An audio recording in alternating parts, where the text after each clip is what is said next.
નમસ્કાર દર્શક મિત્રો, સિટી ન્યૂઝમાં આપ સૌનું સ્વાગત છે। સમાચારોની શરૂઆત કરતા પહેલા એક નજર આજના મુખ્ય સમાચારો પર। પ્રદેશના રાજ્યપાલ મંગુભાઈ પટેલ વલસાડ જિલ્લાની મુલાકાતે।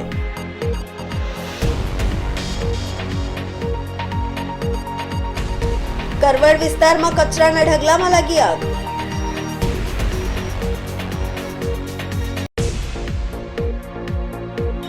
हाईवे पर एम्ब्युलन्स में दमणना दारूनी हेराफेरी झड़पाई।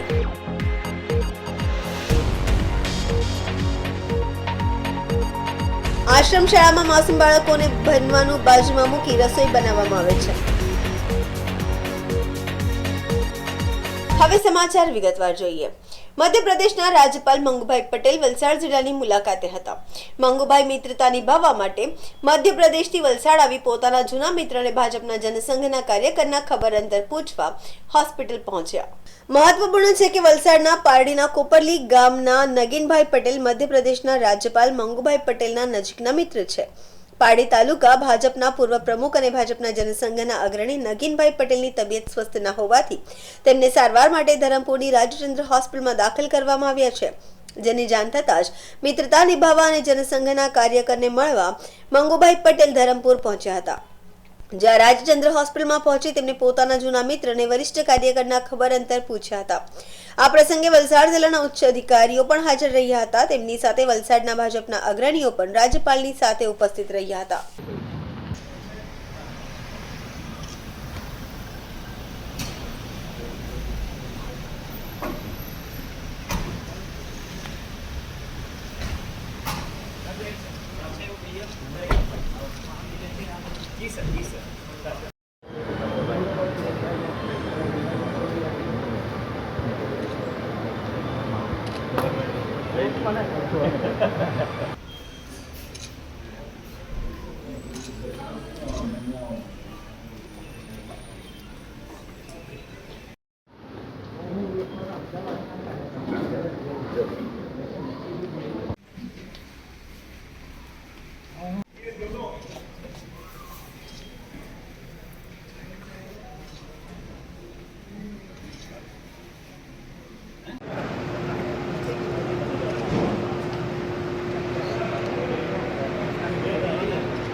मध्य प्रदेशना राज्यपाल माननीय श्री मंगुभाई पटेल धरमपुर खाते श्रीमद राजचंद्र हॉस्पिटल पर आज जे मुलाकात लीधी ए मुलाकातनो मुख्य हेतु हॉस्पिटलनी अंदर भारतीय जनता पार्टीना जूना जनसंघ समयना कार्यकर्ता नगीनभाई पटेल जो हॉस्पिटलाइज है। पूर्व एवो ज्यारे राज्यपाल न हता अने संयुक्त ज्यारे वलसाड अने नवसारी जिल्लो ज्यारे संयुक्त जिल्लो हतो त्यारे नगीनभाई जोड़े मंगुभाई पटेले खूब ज काम कर्युं छे अने ए जूना संस्मरणोने ध्यानमां राखीने नगीनभाईनी तबियतना समाचार जाणवा माटे एवो धरमपुर श्रीमद राजचंद्र हॉस्पिटल पर आव्या हता। एटले जे मंगुभाईनुं आ पद पर रहेवा छतां पण जूना कार्यकर्ताओ अने जूना माणसोने एवो क्यारेय भूलता नथी ए आना उपरथी आपणने साबित थाय छे। अने मंगुभाई जेटला सादा सरळ अने मध्य प्रदेशना उच्च पद पर राज्यपालना पद पर पण ज्यारे पधारे छे त्यारे सामान्य कार्यकर्ताओनी पण खबर अंतर राखे छे ए एमनी एक महानता छे। વાપીના કરવડ વિસ્તારમાં કચરાના ઢગલામાં લાગી આગ। ઔદ્યોગિક કચરાનો ગેરકાયદેસર નિકાલ કરવા માટે મેદાનમાં ઢગલો કરવામાં આવ્યો હતો, તેમાં કોઈ કારણોસર આગ લાગતા મચી દોડધામ। આ બનાવની જાણ થતાં જ ફાયર બ્રિગેડની ટીમ ઘટના સ્થળે પહોંચી ગઈ હતી। જો કે મોટી માત્રામાં મેદાનમાં કેમિકલ વેસ્ટ ઠાલવવામાં આવેલો હતો, આથી આગે મોટું સ્વરૂપ ધારણ કર્યું હતું અને દૂર દૂરથી ધુમાડાના ગોટા ગોટા જોવા મળી રહ્યા હતા। આ ઘટનામાં કોઈ ઈજા કે જાનહાનિ થઈ ન હતી, પરંતુ ખુલ્લા મેદાનમાં આવી રીતે ઔદ્યોગિક કચરાનો ગેરકાયદેસર નિકાલ કરવાના ઈરાદે કચરો ફેંકી દેવામાં આવતા હોવાના અનેક વખત કિસ્સાઓ સામે આવ્યા છે અને આવા ઔદ્યોગિક કચરોમાં લાગતી આગ અનેક સવાલો ઊભા કરે છે। ત્યારે કરવડના મેદાનમાં ઇન્ડસ્ટ્રીયલ વેસ્ટના ઢગલામાં લાગેલી આગ કોઈએ લગાવી છે કે લાગી છે તેના પર સવાલ ઊભા થઈ રહ્યા છે। ત્યારે વાપી અને આસપાસના વિસ્તારમાં ઠલવાતા કેમિકલ વેસ્ટ પર સંબંધિત વિભાગ નજર રાખે તે જરૂરી બન્યું છે।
સમાચારોમાં સમય છે નાનકડા વિરામનો. વિરામ બાદ આપ જોઈ શકશો.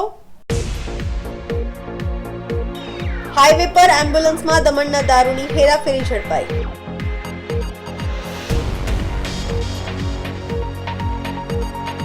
આશ્રમ શાળામાં માસૂમ બાળકોને ભણવાનું બાજુમાં મૂકી રસોઈ બનાવવામાં આવે છે.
घर में अंडे देने से हमें कोई नहीं रोक सकता। मैं रोक सकता हूँ। तुम्हें पता नहीं हमें एडीज मच्छर जो फैलाते हैं डेंगू और चिकनगुनिया। मास्टर जी ने स्कूल में डेंगू मच्छर से बचने की सारी जानकारी दी है। अच्छा बच्चों, हमें चैलेंज जगह तो जरूर मिलेगी। नहीं मिलेगी, नहीं मिलेगी। यहाँ तो पूरे इंतजाम है। डेंगू की रोकथाम के लिए कूलरों के पानी को हर हफ्ते बदलें। बाल्टी और टंकियों को अच्छी तरह से ढक कर रखें। पूरी आस्तीन के कपड़े पहनें। मच्छर भगाने वाली क्रीम, कॉइल और अगरबत्ती का इस्तेमाल करें। डेंगू से लड़े मतलब डेंगू से बचे। अब साकार होगा आपका सपना। एक लग्जूरियस रो हाउस का। दमन और उमरगांव के पास सनराज डेवलपर्स का नया project Suvarna Bhumi residency 3 and 4 BHK luxurious row house. इसके साथ club house, gym hall, indoor games, children park, landscape garden और स्विमिंग पूल जैसी सुविधाएं भी उपलब्ध। सुवर्ण भूमि रेसिडेंसी कलाई लेक के पास टाटावाड़ी कलगांव कोस्टल हाईवे फंसा उमरगांव। संपर्क करें 8758 222 009। વિરામ બાદ આપનું સ્વાગત છે. હાઈવે પર એમ્બ્યુલન્સમાં દમણની દારૂની હેરાફેરી ઝડપાઈ. આબકારી વિભાગ દ્વારા લેવામાં આવેલી કાર્યવાહીમાં વિવાદ સામે આવી છે કે એમ્બ્યુલન્સમાંથી નકલી દારૂની હેરાફેરી કરવામાં આવી રહી છે, જે હાઈવે અકસ્માતમાં ગંભીર દર્દીઓના જીવ બચાવવામાં મહત્વની કડી છે. હાઈવે પર આવેલા વાડા ખડકોના ગામની સીમામાં આવેલ પેટ્રોલ પંપના પાર્કિંગમાંથી ગુરુવારે સવારે એક્સાઇઝ વિભાગની બરેલી ટીમે છટકું ગોઠવીને જપ્ત કરેલી એમ્બ્યુલન્સમાંથી નકલી દારૂનો જથ્થો જપ્ત કર્યો હતો. એમ્બ્યુલન્સમાં બનાવેલ ખાસ કમ્પાર્ટમેન્ટમાં દારૂની બોટલો છુપાવી દારૂની હેરાફેરી થતી હોવાનું બહાર આવ્યું છે. આ કેસમાં એમ્બ્યુલન્સ ડ્રાઈવર સામે મહારાષ્ટ્રમાં દારૂબંધી એક્ટ હેઠળ કેસ નોંધવામાં આવ્યો છે. દરમિયાન એમ્બ્યુલન્સનો ચાલક ફરાર થઈ ગયો છે. એમ્બ્યુલન્સમાં દમણથી નકલી દારૂની હેરાફેરી થઈ રહી હોવાની માહિતી એક્સાઇઝ વિભાગના જવાન AR ચૌધરીને મળી હતી. હાઈવે પર આવેલા વાડા ખડકોના ગામની સીમામાં આવેલ સ્વગત યુનાઇટેડ પેટ્રોલ પંપના પાર્કિંગમાં એમ્બ્યુલન્સ પાર્ક કરવામાં આવી હતી, ત્યારે એમ્બ્યુલન્સની પાછળ 2 લાકડાના બોક્સ, સીટ અને બેસવા માટે બનાવેલ સ્ટ્રેચર હોવાનું જણાયું હતું. નજીકથી તપાસ કરતા એમ્બ્યુલન્સની અંદર એક લાકડાનો બોક્સ અને ડ્રાઈવરની સીટની પાછળ દમણનો નકલી દારૂનો ખાસ કપ હોવાનું બહાર આવ્યું છે. સમાચારોમાં ફરી સમય છે નાનકડા વિરામનો. વિરામ બાદ આપ જોઈ શકશો. આશ્રમ શાળામાં માસૂમ બાળકોને ભણવાનું બાજુમાં મૂકી રસોઈ બનાવવામાં આવે છે. अब साकार होगा आपका सपना। एक लग्जूरियस रो हाउस का। दमन और उमरगांव के पास सनराज डेवलपर्स का नया project Suvarna Bhumi residency 3 and 4 BHK luxurious row house. इसके साथ club house, gym hall, indoor games, children park, landscape garden और स्विमिंग पूल जैसी सुविधाएं भी उपलब्ध। सुवर्ण भूमि रेसिडेंसी कलाई लेक के पास टाटावाड़ी कलगांव कोस्टल हाईवे फंसा उमरगांव। संपर्क करें 8758 222 009।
વિરામ બાદ ફરી આપનું સ્વાગત છે.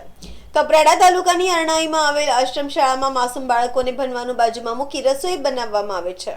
કપરાડામાં શ્રી ધરમપુર સેવા મંડળ સંચાલિત આશ્રમ શાળા અરણાઈમાં માસૂમ બાળકોને બનાવ્યા રસોઈયા. રાજ્ય સરકાર આશ્રમ શાળા માટે લાખો કરોડો રૂપિયાની ગ્રાન્ટ ફાળવી અભ્યાસ કરતા આદિવાસી વિદ્યાર્થીઓ માટે જમવા રહેવા માટે ખૂબ ખર્ચો કરે છે, પરંતુ ભ્રષ્ટ સંચાલકોના પાપે ભણતા માસૂમ બાળકોને ઉત્તમ વ્યવસ્થાના બદલે બાળકોએ જ વેઠ કરવી પડે છે. એ ખૂબ જ દુઃખદ અને સરકારે ધ્યાનમાં લેવા જેવી બાબત છે. શાળામાં અભ્યાસ કરતા બાળકોને પૂછવા જાણવા મળ્યું હતું કે રસોઈયો દર સોમવારે આવીને જતો રહે છે અને ત્યારબાદ રસોઈ અમારે જાતે જ બનાવવી પડે છે. શાળામાં બાળકો ભણવા માટે આવે છે, પરંતુ આવી શાળાઓમાં અભ્યાસ કરતા વિદ્યાર્થીઓને પાયાનું શિક્ષણ પૂરતું મળતું ન હોવાથી ભવિષ્યમાં આગળ વધી પોતે પગભર થઈ શકતા નથી અને વાલીઓ જે આશાએ બાળકોને ભણવા મૂકે છે તે આશા પર પાણી ફરી વળે છે. શાળામાં બાળકો ભણવાને બદલે રસોઈ કેમ્પમાં જોતરાય તો ક્યાં બાળકોનું ભવિષ્ય ઉજળું બનવાનું રહે છે? આ દરેક વાલીઓ માટે ચિંતાનો વિષય છે. શાળામાં ભણવાને બદલે ઇતર પ્રવૃત્તિઓમાં જોડાયેલા બાળકો નબળા જ રહી જવાના છે. જે સમય ભણવાનું અને લેસન કરવાનું મળે છે તે સમય રસોઈ બનાવવામાં નીકળી જતો હોય છે. એ બાળકો ક્યાંથી ભણવામાં છે? બાળકોના ભવિષ્ય સાથે છેડા કરતી સંસ્થા સામે શિક્ષાત્મક પગલાં લેવામાં આવે તે જરૂરી બન્યું છે.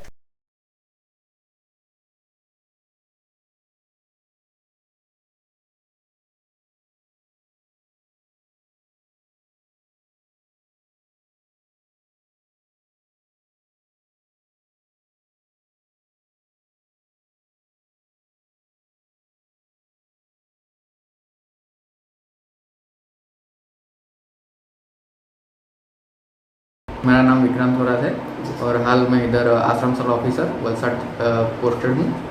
सो अभी जो भी वो नए आश्रम शाला इश्यू आया है उसमें एक्चुअली में वो एक रसोइया है और बाकी 5 टीचर है. तो वो मतलब जिस दिन का भी वीडियो आया है उस दिन हम लोग हमारी तरफ से उसकी इंक्वायरी करेंगे और जो भी हमारी तरफ से स्टेप लेना होगा वो हम स्टेप लेंगे.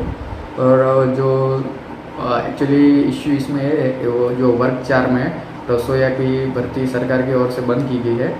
उसमें सरकार लेवल से हाल ही में हमारी तरफ से माहिती मांगी गई थी कि कितनी जगह खाली है और उस पर सरकार मिनिमम वेजेस के एक्ट के मुजब नया ठहराव करके जो भी प्रोसीजर करनी है, मतलब जो रसोइया की वैकेंसी खाली है उसमें भरने की कामगिरी शुरू की जाएगी. सर अभी जो बच्चे वहाँ खाना बनाते हैं अभी उनका कौन देखभाल कर रहा है? अभी मैंने बोला है आपको कि अभी भी जो टीचर है और जो वर्ग 4 का जो भी स्टाफ है अवेलेबल, इफ़ अवेलेबल है तो वही बच्चों की केयर करेंगे. जो भी टीचर आश्रम शाला में होते हैं वो रेसिडेंशियल टीचर होते हैं और वो उधर ही रह के बच्चों की देखभाल करते हैं. સમાચાર પૂરા કરતા પહેલા એક નજર આજના મુખ્ય સમાચારો પર. પ્રદેશના રાજ્યપાલ મંગુભાઈ પટેલ વલસાડ જિલ્લાની મુલાકાતે.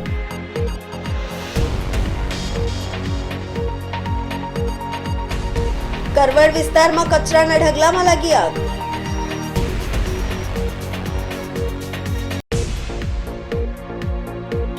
હાઈવે પર એમ્બ્યુલન્સમાં દમણના દારૂની હેરાફેરી ઝડપાઈ.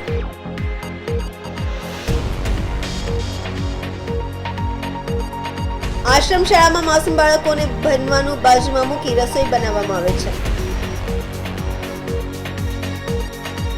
તો આ હતા અત્યાર સુધીના સમાચારો. જોતા રહો સિટી ન્યૂઝ. નમસ્કાર.